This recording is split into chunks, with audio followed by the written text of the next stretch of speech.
बिधानसभा बिसायख'थियाथ' फैगासिनो दङ आरो जों खोनानाय मथेबा मार्चआवनो जागोन आरो जिहेतु आं सिगाङावबो गेलेदों आं नैबे खेबावबो गेलेनायनि मोनसे सानबाय थादों आरो गेलेगोन आं उदालगुरि समस्तिनिफ्राय बड'फा Upendranath Brahma gold cup football tournament बे टुर्नामेन्टआ जोंहा अल इन्डिया लेभेलाव जायो दिनै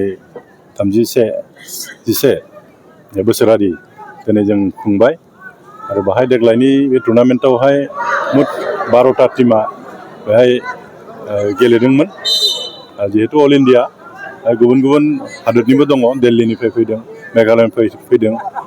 बेंगलनिफ्राय फैदों गोबां मोजां टीम बेहाय देग्लाय जइन जाफैदों मोनसे बिराद गोजौ थाखोनि टुर्नामेन्ट जानायखौ जों नुनो मोन्दों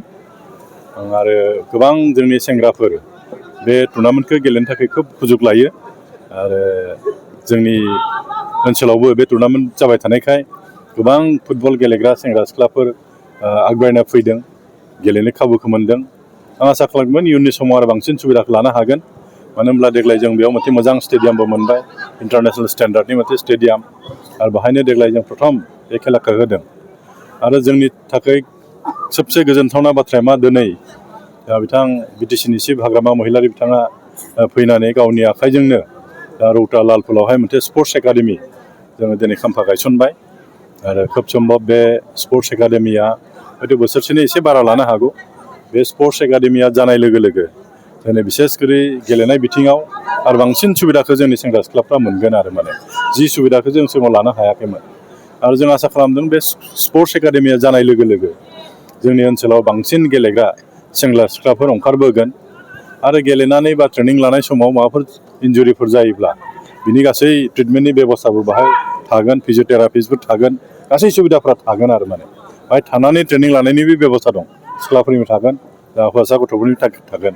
बे जोंनि थाखाय गोजोनथावना बाथ्रा जों आसा खालामदों खोब थाबैनो बे जाफुंगोन आरो नैबे जिथु स्पर्ट्स एकाडेमि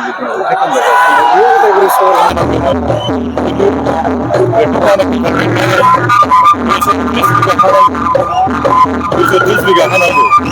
जोङो गोबां जायगायाव नागिरबाय 230 बिगा हा जोंनि उदालगुरि टाउननि खाथि खाला गैया आरो बे खोथा नङा जे बे स्पर्ट्स एकाडेमिया उदालगुरि टाउनावनो जाथारनांगौ बे खोथा नङा एसे आउटस्कार्टबासो मोजांसिन जायो दा बेखायनो जोङो रौता लालपुराव लांदों आरो उदालगुरिनिफ्राय रौताया बारा गोजानबो नङा जोंहा सुबिदासो मोननांगौ ना लामाफोराथ' गासैबो सुबिदा दं जों बयबो मिथिगौ जे उदालगुरियाव बिथांमोनाबो बेखौ उदालगुरियाव हा मोनैखायनो मावनो हायाखैमोन दा जों जिहेतु लालपुराव जा हा दंखायो जों सरकारि हा दंखायो जों बाहाय लांनानै बेखौ खालामदों आरो माने आरो बाहाय खोब मोनसे उदालगुरिनिफ्रायथ' हार्डलि 10-15 मिनिट टाइम लायो दा गोबां मोजां जोलैखौ लाबोनाय जों नाजागोन मानो होनब्ला थांनाय 5 बोसोरावथ' आङो उदालगुरि जिल्ला स्पर्ट्स एस'सियेसननि प्रेसिडेन्टबो नङामोन देग्लाय आरोबाव जिहेतु बिटिसि इलेक्सन गेलेनानै डिपुटि चिफबो जाबाय आरोबाव आंनो बिबानखौ होबावबाय जिल्लानि आफादगिरि हिसाबै दा जों सेस्था खालामगोन देग्लाय जेसांखिनि जादों बेनिफ्राय बांसिन आरो गोजौ थाखोनि टुर्नामेन्ट बेहाय फाथिनो जों नाजागोन मानो होनब्ला जेसांनो मोजां टिम लाबोनो हागोन जोंनि सेंग्रा सिख्लाफ्रा बांसिन मोनसे मा होनना बुङो बेखौ गेलेनायनि प्रति जिथु उत्सा बे उत्साखौ बांसिन नुनो मोनो नोंथांमोना देग्लाय नुदों बेसेबां मोजां टुर्नामेन्ट बाहाय जादों अन्य बोसोरनिफ्राय बांसिन देग्लाय जोङो दर्शकफोरखौ नुनो मोन्दों आरो माने अन्य बोसोराव मालाबाबो दर्शक जों नुनो मोनामोन थारमाने टुर्नामेन्टआ मोजां जादों आरो माने दा जोंबो बेफोरखौ